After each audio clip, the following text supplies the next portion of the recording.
So what are some of the good and bad things about living in Plano, Texas? This is such a common question that I get from clients. I've decided to make this pros and cons video to benefit everyone. So if you're thinking about moving to Plano or simply just want more information about living in Plano, Texas, then you'll want to watch this video. Now be sure to watch to the end because some of the cons will absolutely surprise you, but they will also cost you. All right, so let's dig into this. We'll start off with the pros. And since I live here, there's obviously several things that really stick out to me as some of the biggest pros of living in Plano. So let's start with pro number one, access to entertainment and dining.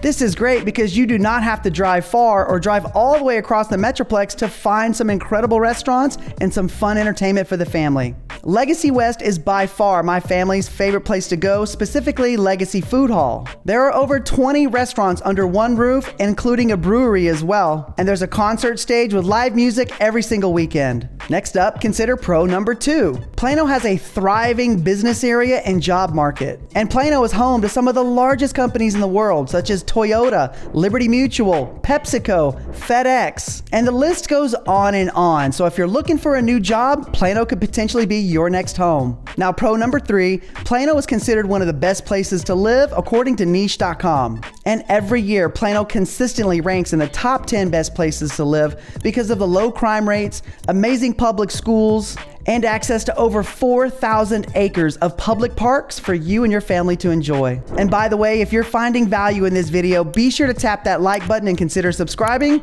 Now back to the video. All right, now we're at pro number four, which is easy access to everything in the entire Metroplex. Let's say you wanted to go to a Dallas Mavericks NBA game where you're just about 25 minutes from downtown Dallas. And a few of my favorite places to take my family when we're in downtown is the Dallas World Aquarium and the Perot Museum. There is no shortage of fun things to do while you're in Dallas as well. And Plano is also about 25 minutes from the Dallas-Fort Worth International Airport, so those of you that are travel commuters and vacation enthusiasts just have a short trip to get to the airport. Now, pro number five is a big one, which is access to superior healthcare specialists. No matter what your health issues are, Plano has an abundance of healthcare specialists to serve your needs. And a few of the big hospitals are Medical City Plano and Texas Health Presbyterian Hospital. Okay, now it is time to dive into some of the cons. And there are definitely reasons this may not be the best city for you. So here are some of the cons. And first up, we have con number one, which the property taxes are pretty high here. Unlike other states that do not have state income tax,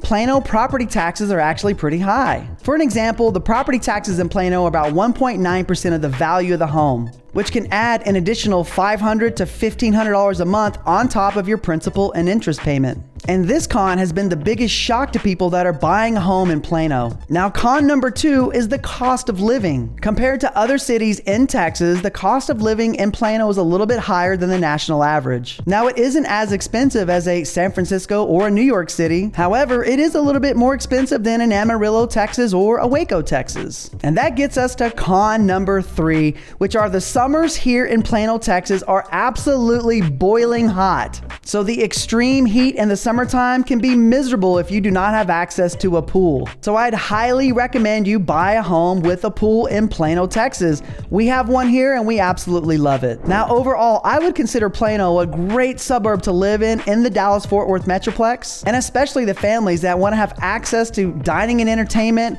great healthcare options, amazing public schools, and easy access to the rest of the Metroplex. Now, hopefully you now have more information about Plano, Texas, so you can make a decision on whether or not Plano is a great place for you and your family. And also, don't forget, if you would like access to a preferred list of homes available in Plano, Texas, be sure to check one of the links out in the description. And if you're not quite ready to take that next step and you'd like to research more areas around the DFW Metroplex, be sure to check out some of the other videos on this channel. And once again, thanks for watching.